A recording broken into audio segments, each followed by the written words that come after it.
مخلوق خاص جو ہیں وہ محمد و آل محمد علیہ السلام ہیں۔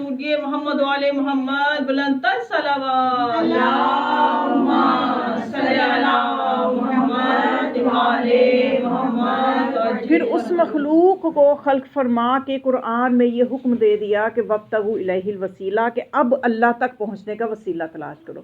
وسیلے میں تمہارے درمیان ہر دور میں موجود ہوگا، پہچاننا تمہارا کام ہے۔ وسیلہ بنا تم نہیں سکتے، اس لیے کہ وہ وسیلہ ایسا ہونا چاہیے جو اللہ سے لینے کی صلاحیت بھی رکھتا ہو، تو اس لیے ایک نورانی مخلوق خلق فرمائی۔ تو آج ہم اپنی تاجدار امامت کے 7ویں امام کا ذکر کریں گے کہ جو اللہ کی ایسی حجت ہے کہ اگر کوئی خدا تک ابھی نہیں بھی پہنچا تو امام تک ضرور پہنچ گیا ہے۔ راوی کہتا ہے کہ اس کی ایک بیٹی تھی، 12 سال کی عمر تھی اس کی، تو ایک پیالہ ٹوٹنے سے اس کی ایک کنکری جو تھی وہ اس کی آنکھ میں چلی گئی۔ تو اس کو کہتے ہیں کہ میں بغداد لے کے گیا، وہاں پہ بہت بڑا آئی ہاسپٹل تھا بغداد کا، تو وہاں پہ لے کے گیا، ڈاکٹروں نے آپریشن کیا، تو انہوں نے جب آپریشن تھیٹر سے واپس لائے تو کہتے ہیں کہ اس دوران جب کہ آپریشن ہو رہا تھا تو میں نے سوچا کہ میں کیوں نہ باب الحوائج امام موسیٰ کاظم علیہ السلام کے روضے پہ جاؤں اور وہاں جا کے دعا کروں، کیونکہ ڈاکٹر یہ کہہ چکے تھے کہ آپریشن سے ہم بچی کی ظاہری جو آنکھ کی ساخت ہے اس کو تو اچھا بنا دیں گے کہ وہ نارمل دکھنے میں لگے، لیکن وہ دیکھ نہیں سکے اس آنکھ سے، نور ختم ہو چکا ہے۔ تو کہتے ہیں کہ وہ بھی آپریشن تھیٹر میں ہی تھے، تو میں نے جا کے امام موسیٰ کاظم علیہ السلام کی زری پہ گیا، وہاں پہ 2 نفل میں نے حاجت کے پڑھے اور امام علیہ السلام سے خصوصی دعا کی کہ آپ باب الحوائج ہیں، تو میں اسی چیز کا پرچار کرتا ہوں، دنیا کو بتاتا ہوں، تو آج آپ میری اس بات پہ، میری اس پرچار پہ مہر قبولیت لگا دیں کہ جو میں لوگوں کو بیان کرتا ہوں وہ برحق ہے، آپ واقعاً باب الحوائج ہیں، میری بات کو آج عملاً میرے لیے بھی سچ ثابت کر دیں۔ تو ہم سب بھی امام موسیٰ کاظم علیہ السلام کی در کے مانگنے والے ہیں، سائل ہیں۔ تو وہ کہنے لگا کہ میں یہ دعا کر کے جب گیا، جب بچی کو لا رہے تھے تھیٹر سے واپس، تو انہوں نے کہا، ڈاکٹر نے 3-4 روز گزرے، اس کے بعد جب پٹی کھولی تو کہنے لگا کہ آنکھ تو آپ کو دیکھنے میں ٹھیک لگے گی لیکن بینائی نہیں ہم لا سکے۔ لیکن جب آنکھ کو کھولا گیا تو سب حیران رہ گئے کہ وہ بچی پہلے سے بھی زیادہ بہتر طریقے سے دیکھ رہی تھی۔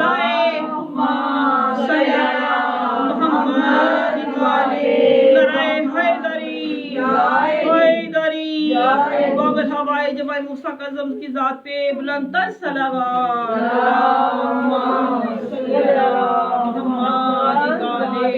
تو وہ جو ڈاکٹر تھا اس نے کہا کہ آپ نے آخر کیا کیا ہے، آپ نے ایسا کون سا عمل انجام دیا ہے کہ یہ بچی ہمیں تو کوئی امید نہیں تھی کہ یہ دیکھے گی۔ تو کہنے لگا کہ میں نے خدا کے دروازوں میں سے ایک دروازہ کھٹکھٹایا، تو یہ باب اللہ ہے۔ جب اس ڈاکٹر نے، جو کہ عیسائی تھا، اس نے یہ سنا تو اس نے کہا کہ میں اسلام لے آیا، اسی وقت اس نے کہا کہ اس دروازے کا کلمہ مجھے بھی پڑھوا دیجیے۔ تو یہ صرف آپ یہ وہ در ہے کہ اس میں آزمایا نہیں جاتا، بلکہ یقین سے، معرفت کے ساتھ ان کی اوپر یقین کیا جاتا ہے اور اپنی مشکلات کو پیش کرنا چاہیے۔ ہمارے پیش کرنے میں کمزوریاں ہیں، ہماری معرفت میں کمزوریاں ہیں، ہمارے یقین میں کمزوریاں ہیں، اور اگر کسی کو یقین حاصل کرنا ہے تو ایک دفعہ اگر وہاں روضہ مبارک پہ نہیں جا سکتا، گھر میں امام علیہ السلام کو پکار کے دیکھے، ان کی تسبیح پڑھ کے دیکھے، ان کو نماز ہدیہ کر کے دیکھے، تو امام موسیٰ کاظم علیہ السلام خدا کے دروازوں میں سے ایک بڑا دروازہ ہے جو مشکلات کو حل کرتے ہیں، اور جن کے بارے میں محمد بلند تر صلوات۔ اللہم صلی علی محمد و آل محمد۔ تو امام علیہ السلام نہ صرف اپنوں نے، بلکہ یہ وہ ہستی ہیں امام کاظم علیہ السلام کے جن کے بارے میں اہل سنت علماء نے فضائل کے دریا بہا دیے، کیونکہ بالکل جس طرح جیسے ان کے جد امجد رسول اللہ کو دشمنوں نے صادق اور امین کہنے پہ مجبور تھے، دشمنی رکھتے تھے لیکن مانتے تھے کہ یہ صادق اس جیسا اور کوئی نہیں ہے، امین ان جیسا اور کوئی نہیں ہے، بالکل بعین ہی فرزند رسول امام موسیٰ کاظم علیہ السلام کو بھی دشمن جو ہیں دشمنی بھی رکھ رہے ہیں، لیکن یہ مانتے ہیں کہ یہ کاظم ہے۔ جو کاظم کا لقب آپ کو ملا ہے یہ غیروں کی طرف سے ملا ہے، یعنی آپ نے ایسے ایسے موقعوں پہ اپنے غصے کو ضبط کیا ہے، ایسے ایسے موقع پہ اپنے صبر کا مظاہرہ کیا ہے کہ دشمن بھی پکار اٹھے ہیں کہ یہ کاظم ہے۔ تو امام علیہ السلام اپنے دور کی سب سے نمایاں ہستی، سب سے نمایاں حجت خدا جو ہوتی ہے، وہ اپنے دور کی سب سے نمایاں ہستی ہوتی ہے، سب سے بڑے سخی، سب سے بڑے عبادت گزار۔ امام علیہ السلام کے دور میں کسی سے بھی پوچھا جائے، اس دور کی کتابوں کا مطالعہ کیا جائے تو مسلک اہل سنت کے علماء نے امام کی شان میں اتنے قصیدے پڑھے ہیں کہ امام علیہ السلام وہ ہیں کہ اپنے زمانے کے سب سے بڑے سخی کا پوچھا جائے تو سب انہی کا نام لیں گے، سب سے بڑی عبادت گزار کا نام لیں تو انہی کا نام لیں گے، سب سے زیادہ پروقار شخصیت کا نام لیں تو انہی کا نام لیں گے۔ عبادت اتنی کرتے تھے کہ اپنے دور کے عبد صالح مشہور تھے، سبحان اللہ سبحان اللہ۔ عبد صالح کے نام سے لقب سے ملقب ہو گئے کہ عبادت گزار اتنے زیادہ تھے۔ لقب ہوا ہے جناب عباس کو عبد صالح جناب کہتے ہیں، عباس امام امام موسیٰ موسیٰ کاظم علیہ کاظم، السلام اور دونوں باب الحوائج بھی ہیں۔ نعرہ حیدری حیدری مشنود باب الحوائج علیہ السلام بلند تر صلوات اللہم صلی علی محمد وعلی محمد۔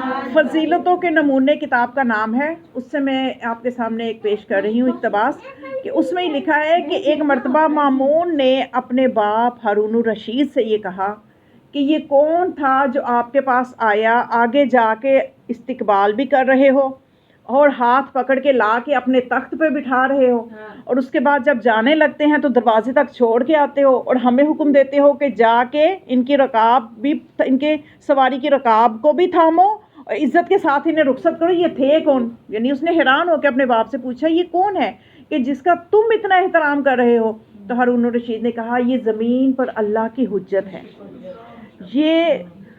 یہ رسول اللہ کے فرزند ہیں، یہ اللہ کے بنائے ہوئے خلیفہ ہیں، یہ اللہ کے بندوں میں اللہ کی حجت ہے۔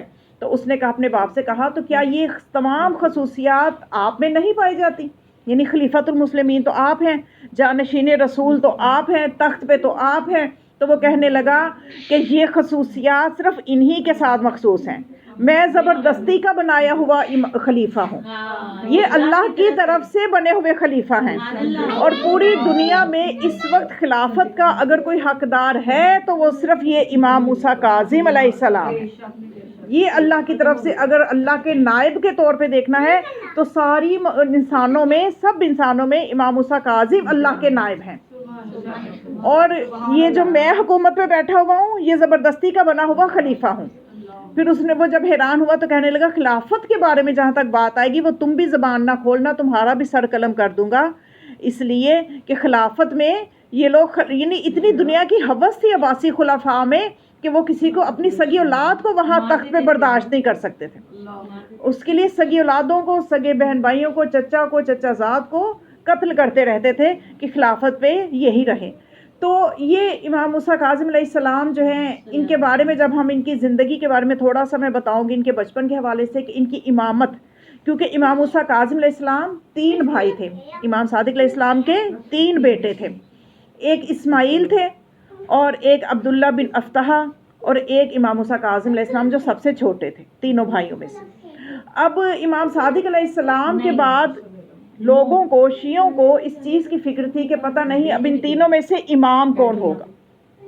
جو اسماعیل تھے وہ تو امام صادق علیہ السلام کی زندگی میں ہی ان کا انتقال ہو گیا، اور امام علیہ السلام نے جب اپنے بیٹے اسماعیل کا جنازہ رکھا تو دور دور تک، غالباً 1-2 دن تک جنازہ رکھ کے انتظار کرتے رہے کہ دور دور سے بھی لوگ آئیں اور جنازے میں شرکت کریں اور دیکھیں کہ اسماعیل جو کہ سب سے بڑا فرزند ہے اب یہ دنیا میں نہیں رہا، یعنی اس لیے کہ لوگ ایسا نہ ہو کہ غلط طرف چلے جائیں اور امامت کا سلسلہ کہیں اور نکل جائے، امامت کا سلسلہ تو میرے بیٹے کاظم سے چلنا ہے، اس لیے لوگوں کو یقین دلا رہے ہیں کہ آؤ اور دیکھو اور اسماعیل کو کے جنازے کا یقین حاصل کر لو۔ لیکن اس کے باوجود حکومت کی ایسی پلاننگ تھی کہ لوگوں کے دماغوں میں یہ ڈال دیا کہ اسماعیل گئے نہیں ہیں، کہیں چھپ گئے ہیں یا زندہ ہیں، اور ایک اسماعیلی فرقے کو بھی انہوں نے چلا دیا۔ مکتب تشیع کے جو حکم الہی، جو ایک نظام الہی ہے، اس میں خلل ڈالنے کے لیے انہوں نے اس قسم کے کام بھی کیا۔ اچھا، اس کے بعد تھے عبداللہ بن افتحہ اور امام علیہ السلام تھے۔ تو ابھی امام موسیٰ کاظم علیہ السلام کا بچپن کا زمانہ تھا، ابھی 3 سال کی عمر تھی کہ صفوان بن مہران جمال جو کہ امام علیہ السلام کا ایک چاہنے والا تھا، وہ امام صادق علیہ السلام کو، امام جعفر صادق علیہ السلام کو، آپ تھوڑا ادھر کو تشریف لے آئے سامنے، ادھر کو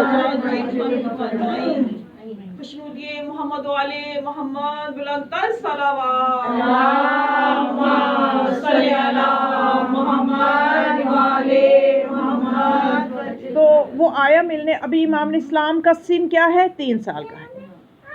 تو وہ آ کے کہنے لگا کہ مولا آپ کے بعد حجت خدا کون ہے؟ کیا آپ کا بیٹا عبداللہ بن افتحا حجت خدا ہے یا کہ آپ کا بیٹا امام موسیٰ کاظم علیہ السلام؟ تو امام علیہ السلام نے اشارہ کیا کہ یہ جو میرا بیٹا ہے. امام کاظم علیہ السلام کی طرف اشارہ کیا کہ یہ میرا بیٹا میرے بعد حجت خدا ہے. اور اس وقت امام کاظم علیہ السلام چونکہ 3 سال کا سن ہے تو امام بکری کے ساتھ مشغول تھے. وہ یہ کہنے لگا، چونکہ اس کی معرفت کی کمزوری تھی، وہ یہ کہنے لگا کہ آپ جس کو اپنے بعد کہہ رہے ہیں کہ امام ہے، اور امام کا بچپن، جوانی اور بڑھاپا برابر ہوتا ہے، امام کا جو تدبر ہوتا ہے، جو وقار ہوتا ہے، جو علم و عمل ہوتا ہے، وہ ایسا نہیں ہے کہ عام انسانوں کی طرح بچپن میں عبادت کا پتہ نہیں ہے، بالغ ہو کے عبادت سیکھی، بڑے ہو کے عبادت کی. ایسا نہیں ہوتا. امام جو ہیں وہ بچپن سے ہی اللہ کے ساتھ انہیں عشق ہوتا ہے. امام تو جب دنیا میں بھی تشریف لائے تو سجدے میں سر رکھ کے سب سے پہلے اللہ کی توحید کی گواہی دیتا ہے. تو نعرہ تکبیر، نعرہ رسالت، نعرہ حیدری، حیدری، یہ محمد و آل محمد، بلند تر صلوات.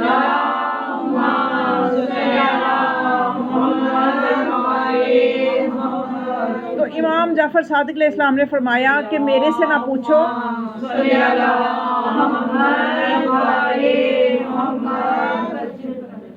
قریب جا کے تم دیکھو کہ میرا بیٹا بکری کے ساتھ کیا مشغولیت ہے، کیا کر رہا ہے. تو جب وہ صفوان کہتا ہے میں نزدیک گیا تو میں نے دیکھا کہ امام موسیٰ کاظم علیہ السلام بکری کے سر کو زمین کی طرف جھکا رہے ہیں اور ساتھ ساتھ یہ فرما رہے ہیں اسجد ربا کا، اسجد ربا کا، اپنے رب کو سجدہ کر. یعنی امام کا بچپن بھی جو ہے وہ اللہ سے عشق میں ہوتا ہے. اور یہ انداز امامت ہے کہ امام علیہ السلام یہ چاہتے ہیں کہ ایک بکری کے لیے بھی خواہش رکھتے ہیں کہ وہ اللہ کے آگے سجدہ کرے. تو امام کی کتنی خواہش ہوگی کہ جو میرے محب ہیں وہ نمازی ہوں، اللہ کے آگے لمبے لمبے سجدے کریں. اب ایسا نہ ہو کہ محب ہونے کا دعویٰ تو کریں لیکن امام علیہ السلام کی سیرت پہ عمل نہ کریں، کیونکہ امام علیہ السلام نے واضح تمام معصومین نے فرما دیا ہے کہ اللہ کی اطاعت کے بغیر ہماری محبت فائدہ نہیں دے گی. یعنی ان ہستیوں کی محبت جو ہے وہ گناہوں کے لیے سند نہیں ہے بلکہ اعمال کی قبولیت کی سند ہے. اعمال قبول ان کی ولا کی وجہ سے ہوں گے. تو پھر اس طرح سے امام کے بچپن میں ہی اعلان امامت آپ کے لیے امام علیہ السلام کے بابا کی طرف سے ہوتا رہا کہ یہ میرا بیٹا میرے بعد امام ہوگا. اور اسی طرح سے ابھی آپ 5 سال کے ہیں، 4 سال کے ہوئے، 5 سال میں آپ داخل ہوئے تو اس دور کے جو آج جو مسلمانوں کے مفتی اعظم سمجھے جاتے ہیں ابو حنیفہ نعمان بن ثابت، جن کا اصل نام ہے امام اعظم بھی موجود تھے. امام موسیٰ کاظم علیہ السلام کا دور اتنا پیچیدہ دور ہے کہ اہل سنت کے جو 4 بڑے امام ہیں، امام مالک، امام حنبل، امام شافعی، امام حنیفہ، یہ سب کے سب موجود تھے. یہ چاروں کے چاروں اس وقت زندہ تھے. سوچئے کہ ہر کوئی اپنی فقہ لکھ رہا ہے، ہر کوئی اپنی فقہ کی طرف بلا رہا ہے. حکومت بھی انہی کے ساتھ ہے جو نئی فقہ ایجاد کر رہے ہیں. جو فقہ آل محمد ہے اس کو بچانا ان حالات میں کہ ایک طرف یہ چاروں موجود ہیں، اپنی اپنی فقہ پہ زور دے رہے ہیں، حکومت کی سپورٹ بھی انہی چاروں کو حاصل ہے. اور دوسری طرف جو ہے اس وقت ایک یونانی فلسفہ تھا جس کو کہ عربی میں ٹرانسلیٹ کر کے لوگوں میں عام کیا جا رہا تھا.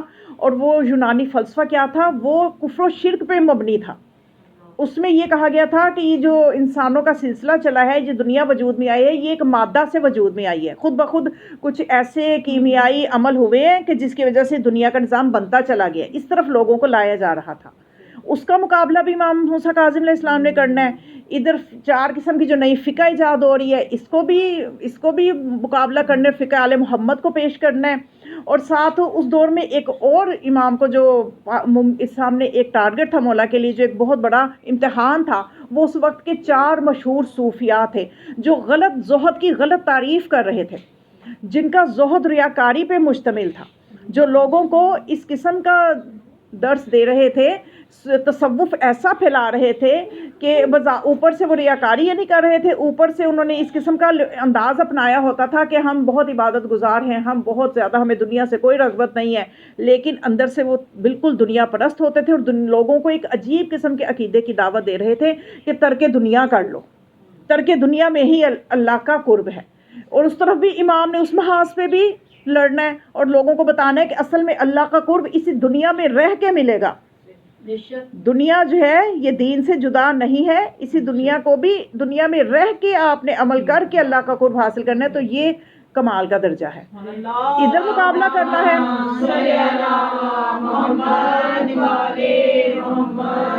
اور وہ صوفی کون تھے؟ یہ عبداللہ بن مبارک، سفیان ثوری، اور اس کے علاوہ یہ معروف کرخی. یہ وہ لوگ تھے جنہوں نے ایک عجیب قسم کے لبادے اوڑے ہوتے تھے اور لوگوں میں ایک عجیب قسم کا زہد کا ایک عجیب قسم کا نظریہ لوگوں کو دے رہے تھے. جیسا کہ سفیان ثوری کا ملتا نا کہ ایک مرتبہ امام صادق علیہ السلام کی خدمت میں آیا تو آ کے کیا کہنے لگا؟ آ کے تو دیکھا تو امام علیہ السلام نے شاہانہ لباس پہنا ہوا ہے، خوبصورت لباس پہنا ہوا ہے، تو کہنے لگا کہ یہ آپ نے قرآن سے کچھ سیکھا نہیں ہے، آپ نے اپنے بڑوں سے کچھ سیکھا نہیں ہے، انہوں نے سادہ زندگی گزاری، آپ نے قیمتی لباس پہن رکھا ہے. تو امام علیہ السلام نے فرمایا کہ میں جو کچھ بھی میں نے پہن رکھا ہے یہ خدا کی خوشنودی کے لیے پہنا ہے، اور خدا کی حلال کردہ چیزوں کو استعمال کرنا جائز ہے. لوگوں کو یہ درس بھی دینا ہے، یہ نہیں ہے کہ تم لوگ پھٹے پرانے کپڑے پہن کے تو جنگلوں میں نکل جاؤ تو بس وہیں تمہیں خدا ملے گا. اصل جو خدا کا قرب ہے وہ تو اسی در سے ملے گا. تو اور اس کے علاوہ پھر امام نے ذرا آگے بڑھ کے اس کا جو کھردرا لباس تھا اس کو ہٹایا تو نیچے اس نے شاہانہ لباس پہنا ہوا تھا. امام نے فرمایا تم نے اپنے نفس کی خوشی کی خاطر شاہانہ لباس پہنا ہے، لوگوں کو دھوکہ دینے کے لیے کھردرا لباس پہنا ہے. میں نے لوگوں کو خدا کے قرب کے لیے اس کی نعمتوں کا شکر ادا کرنا سکھانے کے لیے اچھا لباس پہنا ہے، اور اپنے نفس کو بتانے کے لیے کہ انسان کی حقیقت کچھ نہیں ہے. مفہوم امام کا میں بتا رہی ہوں. امام نے اپنے لباس کو الٹا تو نیچے کھردرا لباس تھا کہ میں نے اپنے نفس کی مخالفت کر کے کھردرا لباس پہنا ہے، تم نے اپنے نفس کی خواہش کے لیے نیچے ملائم لباس پہن رکھا ہے. تو یہ وہ ان کا تصوف تھا، یہ وہ ان کا زہد تھا جو وہ اب اس محاذ پہ بھی امام کو ان صوفیوں کا بھی مقابلہ کرنا ہے. ان کا محاذ یہ محاذ بھی امام کے لیے کھلا ہے. اور پھر امام موسیٰ کاظم کے لیے جو محاذ کھلا ہے وہ یہ کھلا ہے کہ امام کے دور میں 4 عباسی خلیفہ گزرے. منصور دوانکی کے 10 سال آپ نے، جب آپ کو دور امامت آپ کا شروع ہوتا ہے تو 10 سال منصور دوانکی کے ساتھ آپ نے اس کی حکومت میں گزارے جو کہ ظالم ترین تھا، جس نے کہ چھٹے امام کو زہر دیا تھا. اس کے بعد دوانکی کا بیٹا مہدی بنا، پھر اس کے بعد اسی کا دوسرا بیٹا ہادی بنا. اس کے بعد چوتھا جو تھا وہ ظالم خلیفہ وہ اس نے پھر امام علیہ السلام کو زہر دیا، ہارون الرشید بنا جو کہ مہدی کا بیٹا تھا، یعنی یہ منصور دوانکی کا پوتا تھا. تو اس طرح سے مہدی کو تو پھر یہ بنا تھا. تو پھر ہارون الرشید جو تھا یہ منصور کے بیٹے مہدی کے بیٹا تھا. تو یہ چاروں بہت ظالم تھے، ہر بعد میں آنے والا پہلے سے ظالم تھا کہ جو اس طرح سے، اور ایک طرف ان کے ظلم تھے. اور یہ 4 محاذ میں نے امام کے آپ کو بتائے ہیں، صوفیہ کا محاذ، یونانی فلسفے کا محاذ، اور جو چاروں اماموں نے اپنا محاذ کھول رکھا وہ والا محاذ، اور ایک یہ چاروں خلفاء جو یکے بعد دیگرے آ رہے ہیں اور مشکلات پیدا کر رہے ہیں امام کے لیے. ان تمام حالات میں، اور یہ جو چاروں خلفاء جو آ رہے ہیں ان کا کردار کیا ہے؟ ان کا کردار ہے ہر وقت نشے میں لت پت رہنا، اور لونڈیوں کے جھرمٹ میں رہنا، اور ہر وقت شراب نوشی کی حالت میں رہنا. یہ ان کا انداز ہوتا تھا. اور حکومتیں ان کی اتنی پھیل چکی تھی کہ آدھی سے زیادہ دنیا پہ اسلام کی حکومت تھی. اب لوگ جو تھے وہ جب دیکھتے تھے کہ اتنی بڑی حکومت ہے، اس کا ایک خلیفہ ہے، تو لوگ دیکھنے آیا کرتے تھے دور دراز کے علاقوں سے کہ دیکھیں اسلامی مملکت کا خلیفہ کیا وقار رکھتا ہے، وہ کیسی ہستی ہے. وہ جب دور دور سے آتے تھے دیکھتے تھے تخت پہ ایک ایسا بندہ بیٹھا ہے جو شراب میں لطفت ہے اور جو اس طرح کے ماحول میں موسیقی چل رہی ہے اور ہر وقت وہ کنیزوں کے جھرمٹ میں رہتا ہے. تو وہ بہت پریشان ہوتے ہیں، اسلام کیسا مذہب ہے جس کا خلیفہ ایسا ہے، جو خلیفۃ المسلمین ایسا ہے. اب اسلام کا حقیقی چہرہ پیش کرنا ہے امام موسیٰ کاظم علیہ السلام نے. اور جب امام علیہ السلام نے حقیقی چہرہ پیش کرنا، اور کس طرح سے پیش کرنا ہے کہ زیادہ تر مصلحت الہی یہ ہے کہ امام قید میں رہیں گے، قید میں بھی رہنا ہے، اسلام حقیقی اسلام بھی لوگوں تک پہنچانا ہے، شیعت کے نظام کو بھی مضبوط کرنا ہے. کیونکہ جب امام صادق علیہ السلام جو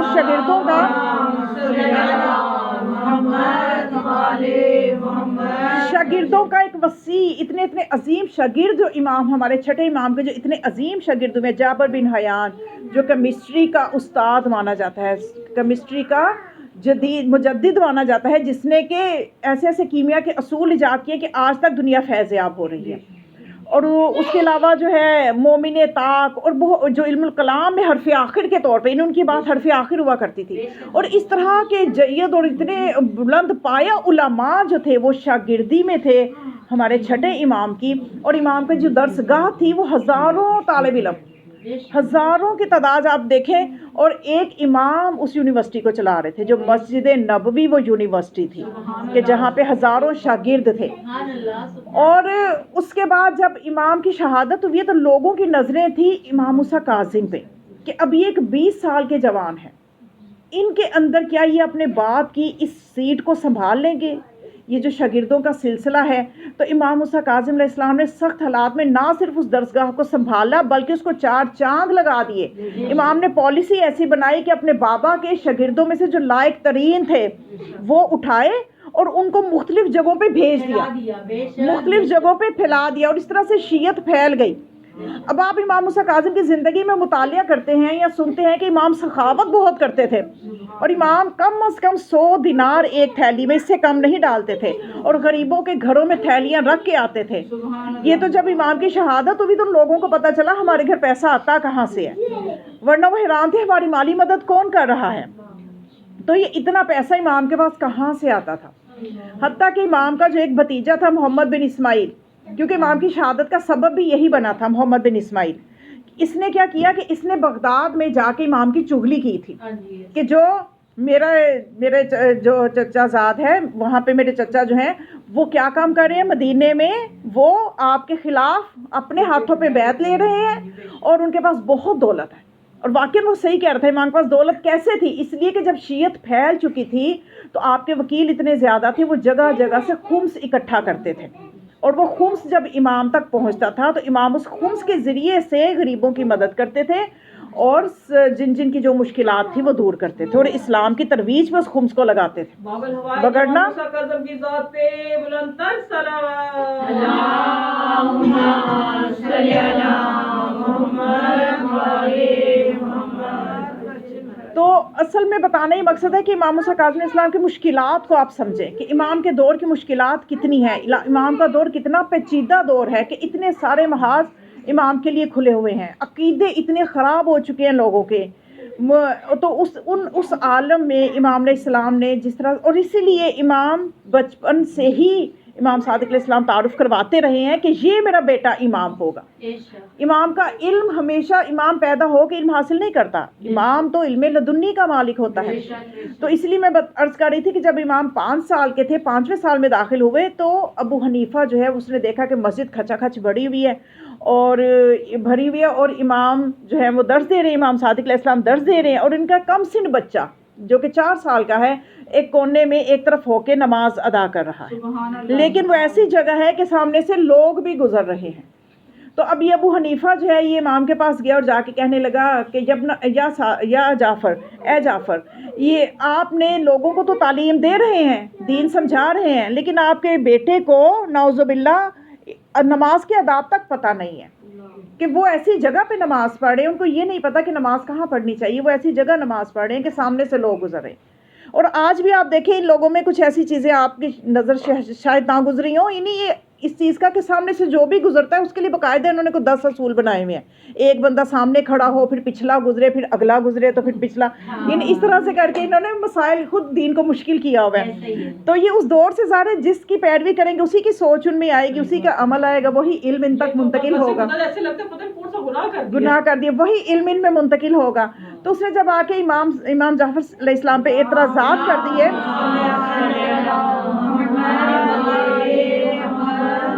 تو امام علیہ السلام نے فرمایا کہ پہلے تم مجھے یہ بتاؤ کہ تمہیں اعتراض میرے پہ ہے یا میرے بیٹے پہ ہے؟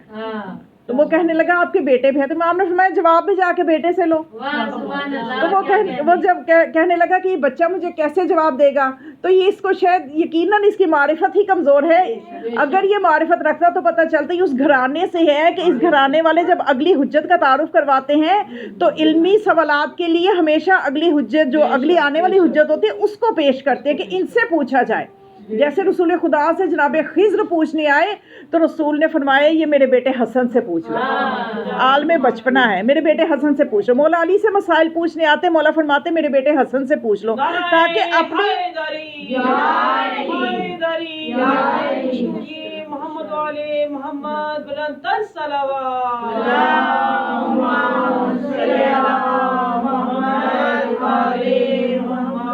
تاکہ لوگ اپنے میرے بعد اگلی حجت کو پہچاننے میں دیر نہ لگائیں اور غلط راستے کی طرف نہ چلے جائیں، صراط مستقیم سے ہٹ نہ جائیں۔ تو جب یہ ابو حنیفہ نعمان بن ثابت امام کے پاس گیا، نماز ختم کی امام علیہ السلام نے، تو کہنے لگا کہ اے فرزند جعفر صادق، آپ نماز تو پڑھ رہے ہیں لیکن آپ کو یہ نہیں پتا کہ کتنی دنیا آپ کے آگے سے گزر رہی ہے۔ تو امام نے تو اس وقت امام موسیٰ کاظم علیہ السلام نے بچپنے میں یہ جواب دیا کہ میرا رب جس کے لیے میں نماز پڑھ رہا ہوں وہ مجھ سے اتنا قریب ہے کہ اندر سے کوئی تیسرا بندہ گزر ہی نہیں سکتا۔ خدا قرآن میں فرماتا ہے نحن اقرب الیہ من حبل الورید، کہ میں شاہ رگ سے بھی نزدیک ہوں، میرا رب میرے بہت نزدیک ہے۔ اور جن کا رب ان کے نماز کے وقت بھی پاس نہیں ہوتا تو پھر تو مکھی بھی درمیان میں سے گزرے گی تو وہ بھی ان کی توجہ کو خراب کرتی ہوئی محمد والے محمد بلندر صلوات۔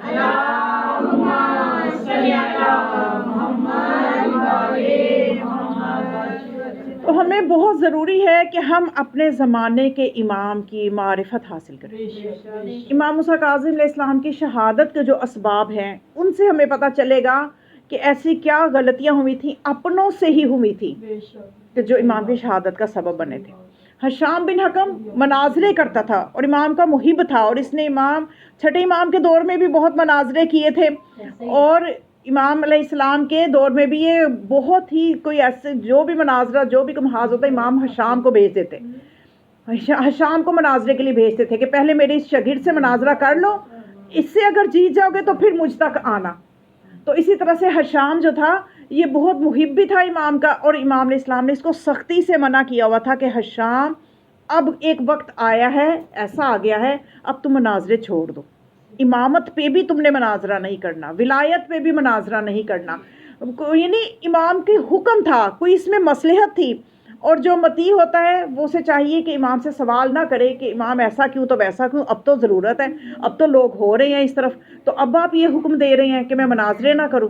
لیکن امام کا جب حکم آیا اس نے تعمیل شروع کر تو دی، لیکن ہوا یہ کہ یہ جو تھا ہارون الرشید کا ایک وزیر تھا جو کہ بہت زیادہ، خالد بن یحییٰ جو تھا یہ ایسا تھا کہ بہت زیادہ حسد کرتا تھا امام علیہ السلام سے، اور اپنے ایک دوسرے جو اس کا ہارون کا وزیر تھا، یہ دونوں آپس میں ان کے حسد چلتا تھا، اور یہ دونوں تلاش میں رہتے تھے کہ ایک کہتا تھا میں ہارون کو خوش کروں، دوسرا کہتا تھا میں خوش کروں۔ تو ایک کا نام یحییٰ برمکی تھا، اور ہر وقت ان کی کوشش ہوتی تھی کہ ہارون کو ہم میں سے کون زیادہ خوش کر سکتا ہے۔ تو یہ جو خالد تھا اس نے راہ ڈھونڈی کہ میں ہارون کو خوش کرنے کا ایک راستہ نکالتا ہوں، کہ اس نے دیکھا کہ امام علیہ السلام کے گھرانے میں سب سے زیادہ جو غریب ہے اس کا اس نے چناؤ کیا پہلے، کہ میں ایسا بندہ چاہتا ہوں کہ جو کے انتخاب کی جس کو پیسے کی ضرورت ہو، جو بک جائے۔ تو یہی جو امام کا بھتیجا تھا محمد بن اسماعیل یہ بک گیا، اس نے جب اس کو لالچ دیا مدینہ میں آ کے کہ تمہاری ملاقات میں ہارون سے کرواؤں گا، وہ تو تمہیں تھیلیوں سے تمہارے وزن کے برابر تول کے تمہیں تھیلیاں دے گا دینار کی درہم کی، تو تم جو ہے نا بغداد آ جاؤ، ایک مرتبہ آ کے ہارون سے ملاقات کر لو۔ ملاقات کا مقصد یہ کہ جاؤ اور جا کے کان بھرو، چغلی کرو امام کی۔ تو اب یہ ایک وجہ سبب بنا شہادت کا کہ وہ جب وہاں گیا تو اس نے جا کے ہارون الرشید سے یہ کہا کہ ہارون تم اتنے بڑے تخت پہ بیٹھے ہوئے حکومت کر رہے، تمہیں پتہ نہیں ہے مدینے میں کیا ہو رہا ہے۔ اور اس طرح سے اس نے ڈائلاگ بازی شروع کی کہ ایک دم سے ہارون کو دیکھ کے کہنے لگا مجھے سمجھ نہیں آتی اس سلطنت کا ایک خلیفہ ہے یا دو خلیفہ ہے۔ تو اس نے کہا کیوں ایسی بات کیوں کہہ رہے ہو؟ ہارون نے کہا میں ہی ایک واحد خلیفہ ہوں اس سلطنت کا۔ کہنے لگا نہیں، تم مدینے میں دیکھو وہاں تو موسیٰ کاظم جو ہے وہ خلیفہ بنے بیٹھے ہیں، وہ لوگوں سے بیعت بھی لے رہے ہیں، ان کے پاس تو اتنا بڑا بیت المال بھی ہے، ان کے پاس تو اتنا پیسہ خمس کا آتا ہے، اور وہ اپنی بیعت لے رہے ہیں لوگوں سے، اور وہ تو پوری تیاری کر رہے ہیں تمہارے خلاف قیام کرنے کی۔ ہارون کا چونکہ اب ذہن بن گیا اس کے ذہن میں کہ اب یہ مجھے چیز کا خود جائزہ لینے کے لیے مدینے جانا ہوگا، اس کا ذہن اس نے بنا دیا۔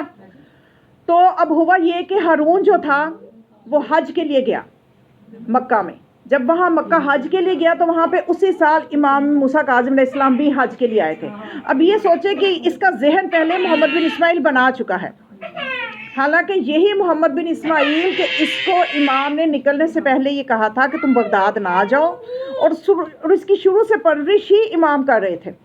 امام اس کی ہر ضرورت کو پورا کرتے تھے. امام نے فرمایا میں تمہاری ہر ضرورت کو پورا کرتا ہوں، تمہیں بغداد جانے کی کیا ضرورت ہے؟ اس نے کہا کہ نہیں، آپ کو اس پہ کیا اعتراض ہے، میں نے اپنے کام سے جانا ہے، میں نے تجارت کے سلسلے میں جانا ہے. تو روایت میں ملتا ہے امام علیہ السلام نے 3000 دینار کی تھیلیاں اس کو دیں. اور یہ اتنا دینار کیا ہوتا تھا؟ سونے کا سکہ، بڑا سونے کا سکہ. آج ایک سکہ ہو تو سونا کتنے روپے تولہ ہے؟ آج کل لاکھوں میں گیا ہوا ہے. 2 لاکھ تولہ بھی آپ لگائیں تو ایک سکہ نہ جانے کتنے تولے کا ہوتا تھا، اور کتنے ہزار سکے. آج اگر وہ دینار ہوں تو کروڑوں کا مالک.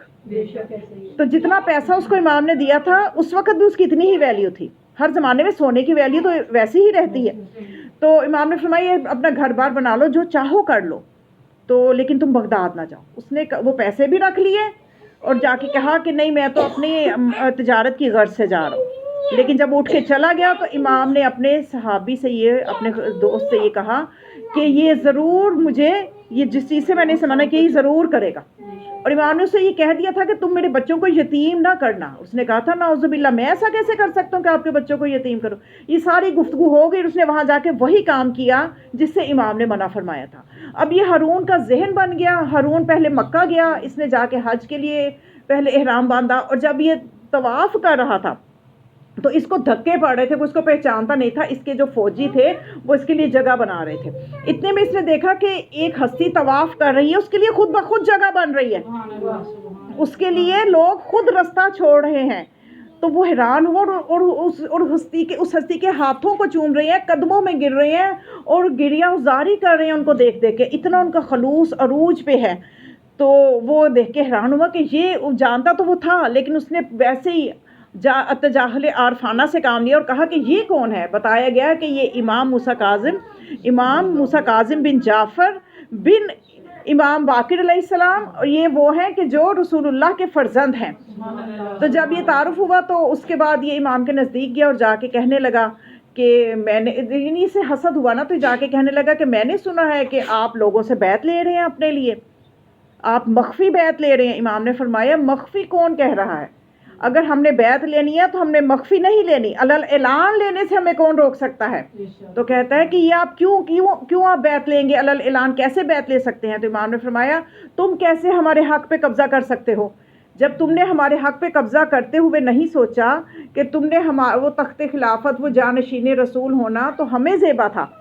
تو آج اگر ہم لینا چاہیں تو ہم علل اعلان بھی بیعت لے سکتے ہیں، کسی کا ڈر خوف نہیں ہے. تو اس نے جب یہ جواب سنا تو اسی وقت اس نے کہا کہ میں ابھی کسی کو بلاؤ. اپنے غلام کو حکم دیا کہ ان کو یہیں پہ ان کا سر تن سے جدا کر دو. تو اس وقت ایک جو پاس تھا، ایک غالباً یحییٰ برمکی ہی تھا، اس نے ہارون سے کہا کہ تم یہاں پہ بیت اللہ میں اپنے ہاتھوں کو ان کے خون سے رنگین نہ کرو اور اس وقت اس بات کو درگزر کرو. تو اس نے جب یہ درگزر کیا تو امام اس وقت مسکرا رہے تھے. دوسری طرف جا کے وہ امام سے کہنے لگا کہ آپ کی موت کی باتیں ہو رہی ہیں اور آپ مسکرا رہے ہیں.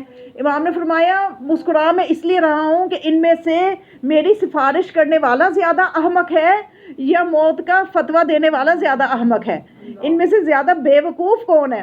تو وہ کہنے لگا وہ آپ کس لیے آپ کہہ رہے ہیں، کیوں فرما رہے ہیں؟ تو امام نے فرمایا کہ اللہ نے موت کا جب وقت مقرر کیا ہے اس پہ وہ کسی کی سفارش نہیں سنے گا، اور اگر میری زندگی باقی ہے تو زمانے کا کتنا ہی بڑا حکمران کیوں نہ ہو، مجھے ایک دن بھی پہلے نہیں لے جا سکتا، میرا قتل نہیں کر سکتا. یہ موت اللہ کے ہاتھ میں ہے، وہ جب چاہے گا تو تب آئے گی. یعنی یہ امام کی شجاعانہ، یعنی ذہن میں یہ آتا ہے نا کہ امام اگر ضبط کرنے والے تھے تو ہر جگہ ضبط کرتے تھے، لیکن امام نے بتایا کہ ہر جگہ بھی ضبط کرنے والی نہیں ہوتی. کاظم کا مطلب یہ ہے کہ ایسی جگہ پہ ضبط کرے جہاں خدا کی اطاعت ہے، اور اگر اظہار کرے تو اللہ کی مرضی سے کرے. تو امام علیہ السلام کا یہ جواب سن کے وہ پریشان ہو گیا. اب میں آپ کو یہ بتانا بس تھوڑا سا چاہ رہی ہوں کہ ہمیں پتہ ہونا چاہیے کہ امام کی زندگی میں بس تھوڑا سا اور ٹائم کی شہادت کا سبب کون سی چیزیں بنی. اس کے بعد پھر جب یہ مدینے آیا مدینے آ کے تو اس کے اندر وہ تھا ہی اس وقت کا حسد کہ یہ اس نے کہ وہاں پہ میری کوئی چلی نہیں ہے، نہ میں انہیں قتل کر سکا اور الٹا نہ میں ان کو کسی بات سے ڈرا سکا، اور سب لوگوں کو میں نے دیکھا ہے کہ میں تو صرف جسموں پہ حکومت کر رہا ہوں، روحوں پہ حکومت تو موسیٰ کاظم کی ہے۔ یہی چیز، یہی حسد جو تھا لیے وہ مدینہ میں آیا، اور مدینہ میں آ کے اس نے لوگوں کی توجہ لینے کے لیے مسجد نبوی میں گیا اور قبر رسول پہ کھڑے ہو کے کہنے لگا السلام علیکہ یا ابن ام، اے میرے چچا زاد آپ پر میرا سلام ہو۔ امام علیہ السلام فاصلے پہ تھے، تھوڑا آگے آئے اور آ کے فرمایا السلام علیکہ یا ابتا، اے میرے بابا آپ پر سلام ہو۔ اب یہ دوبارہ اس پہ دوسرا حملہ ہوا، اس دوبارہ سے اس کے چہرے کا رنگ متغیر ہوا اور کہنے لگا کہ اے موسیٰ کاظم، آپ اپنے آپ کو فرزند رسول کہتے ہیں، آپ تو علی کے بیٹے ہیں۔ تو امام نے اسی وقت قرآن کی آیت کی تلاوت کی کہ جب نبیوں کے سلسلے کی خدا بات کرتا ہے کہ یہ سب نبی میرے صالحین میں سے ہیں، تو عیسیٰ ابراہیم کے بیٹے اتنے کئی سو سال گزرنے کے بعد کیسے عیسیٰ جو ہے وہ ابراہیم کے بیٹے بن گئے؟ جب عیسیٰ ماں کی طرف سے ابراہیم کا بیٹا بن سکتا ہے تو ہمارا تو بھی فاصلہ ہی زیادہ نہیں ہے، تو میں کیوں فرزند رسول نہیں بن سکتا؟ محمد والے محمد بلندر صلوات۔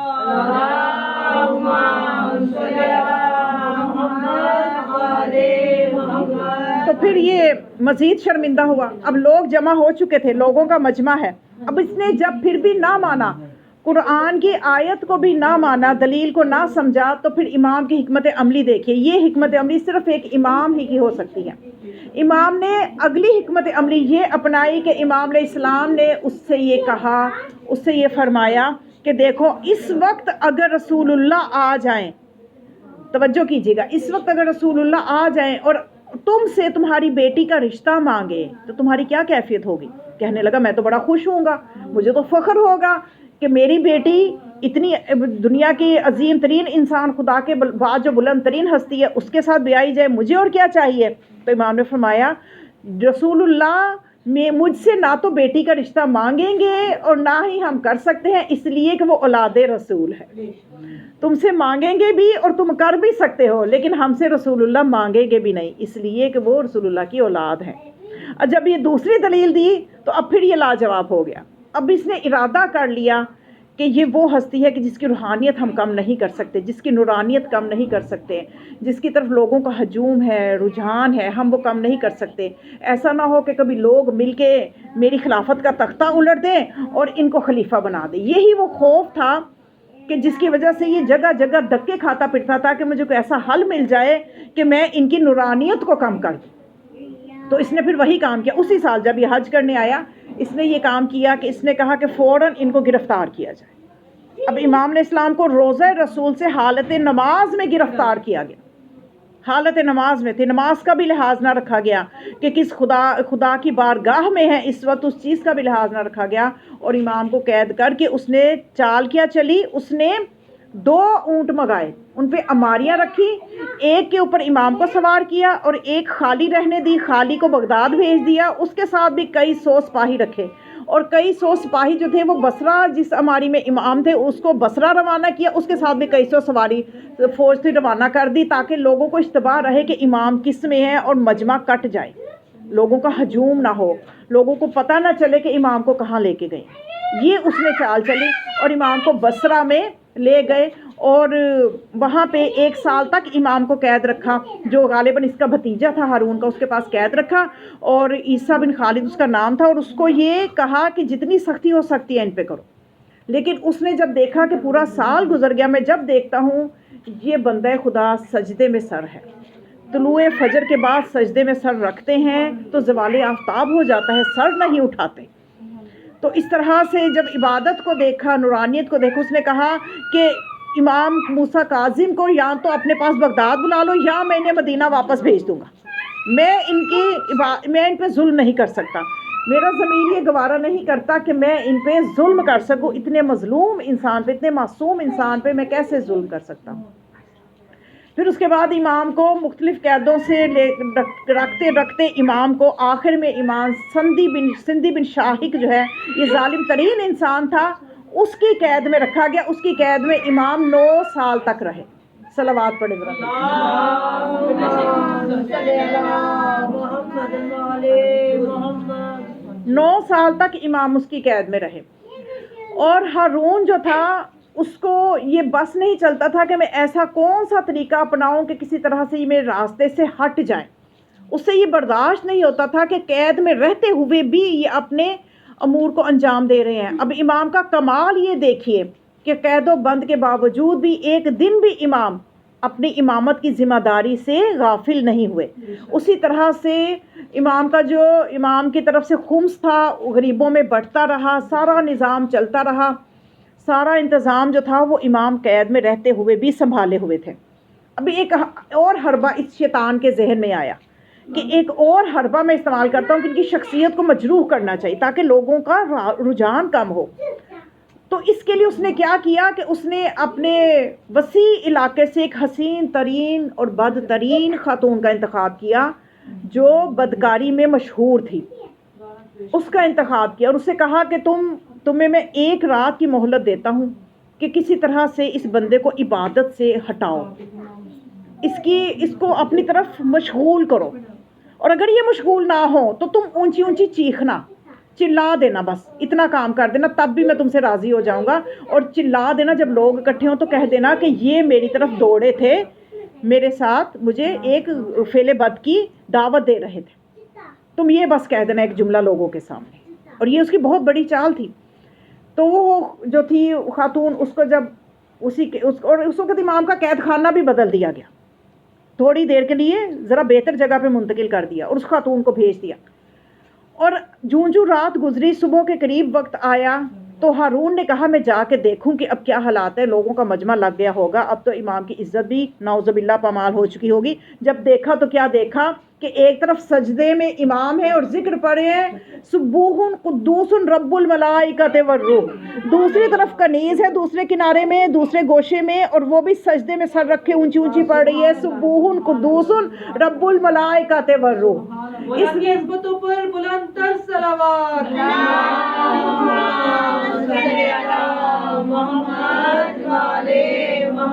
اس نے جا کے اس کنیز کو انتہائی ظلم کیا، اس کے بالوں سے پکڑا اور اس پہ غصہ کیا کہ تمہیں کس کام کے لیے بھیجا تھا اور تم کیا کر رہی ہو. وہ کہنے لگی کہ میرا قصور نہیں ہے خلیفہ، میرا ارادہ یہی تھا جس ارادے سے تو نے بھیجا تھا، میرا ارادہ یہی تھا. لیکن جب میں جوں رات گزرتی گئی میں نے کوشش کی یہ میری طرف مشغول ہوں، یہ اللہ کا بندہ سجدے سے سر ہی نہیں اٹھا.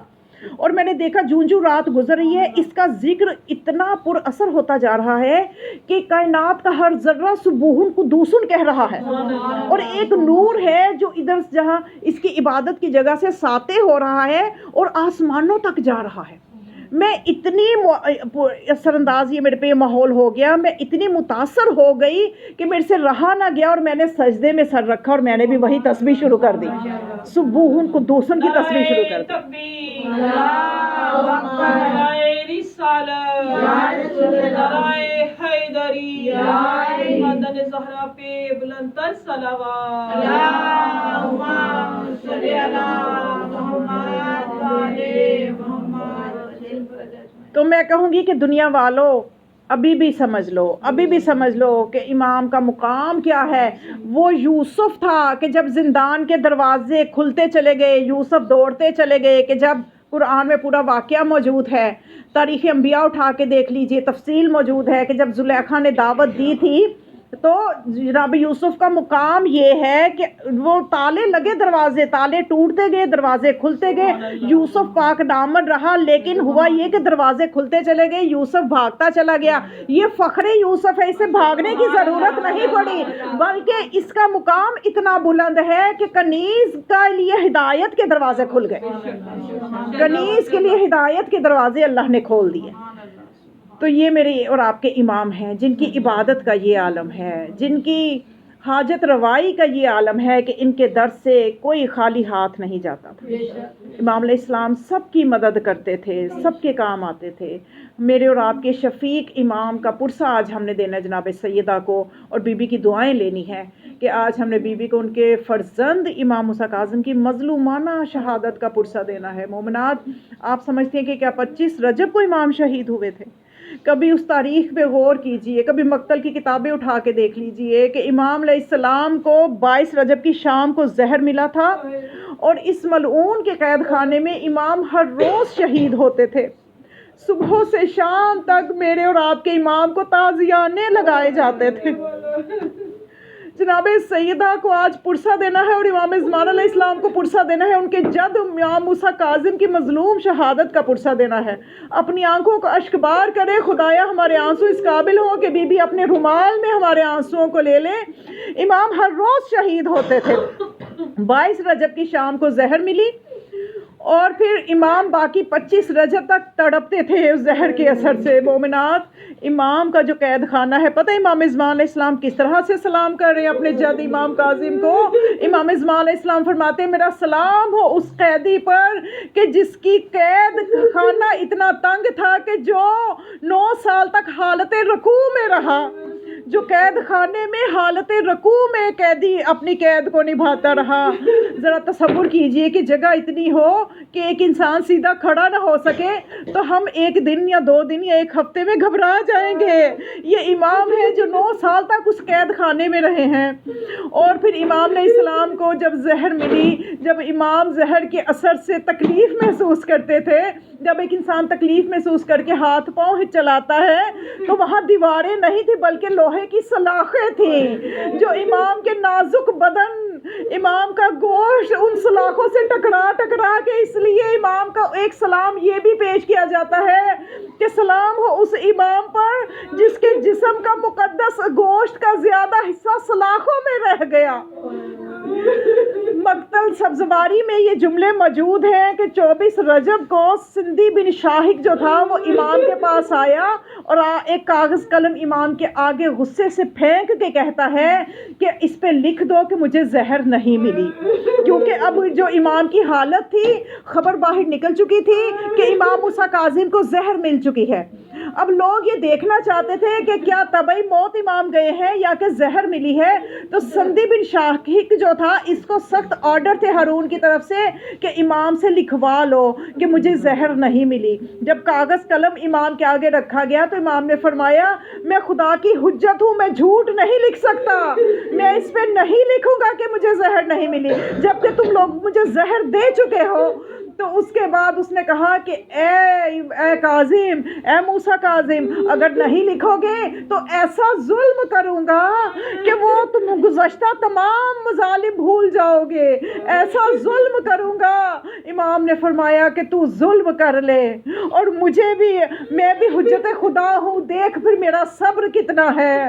فرزند زہرا نے ایسے صبر کا مظاہرہ کیا کہ اس ملعون نے 4 کیل منگوائے، 1 ہتھوڑا منگوایا اور امام کی پیشانی پہ کیل کو رکھ کر کہا کہ لکھے کہ مجھے زہر نہیں ملی۔ اس کے بعد کیا ہوا؟ زبان کو زیب نہیں ہے میں کس طرح سے وہ پردرد جملے پیش کروں۔ امام کی اتنی پردرد شہادت ہوئی، کس دردناک عالم میں یا جناب سیدہ اپنے بیٹے موسیٰ کاظم کا پرسہ قبول کیجئے۔ بی بی آپ وہ مظلومہ ہے کہ آپ کی اولاد پہ اتنا ظلم ہوا ہے۔ بی بی آج ہم آپ کو آپ کے جس فرزند کا پرسہ پیش کر رہے ہیں یہ وہ مظلوم فرزند ہے کہ جس کی جنازے کو چند مزدوروں نے اٹھا کے جسر بغداد پہ رکھ دیا، اور حکومت کی طرف سے یہ حکم ملا ہوا تھا کہ جائیں اور جا کے یہ کہیں کہ طبعی موت ہے۔ لیکن میں یہاں پہ بیان کرنا ضروری سمجھوں گی، اہل سنت کے امام حنبل جب انہوں نے امام کے مقدس جسم کو دیکھا تو دلیری کے ساتھ اعلان کیا کہ میں اعلان کرتا ہوں چاہے میری جان چلی جائے، یہ جو فرزند رسول ہیں ان کو زہر ملی ہے، ان کو زہر دی گئی ہے۔ امام رضا علیہ السلام کو جب اپنے بابا کی شہادت کی خبر ملی، کس طرح سے ملی کہ اپنی دادی سے ہی کہنے لگے کہ میرے بابا شہید ہو گئے ہیں، تو اس مخدومہ نے کہا بیٹے رضا مجھے اتنی دردناک خبر نہ سناؤ، بچے یتیم ہو جائیں گے، میں کیسے یقین کر لوں کہ موسیٰ کاظم کے بچے یتیم ہو چکے ہیں۔ امام رضا نے فرمایا کہ مجھے اس طرح پتہ چلا کہ وہ فرشتہ جو امام کے ساتھ ہوتا ہے امام کی زندگی کے بعد وہ اگلے امام کے پاس آ جاتا ہے، اب وہ فرشتہ میرے پاس آ گیا۔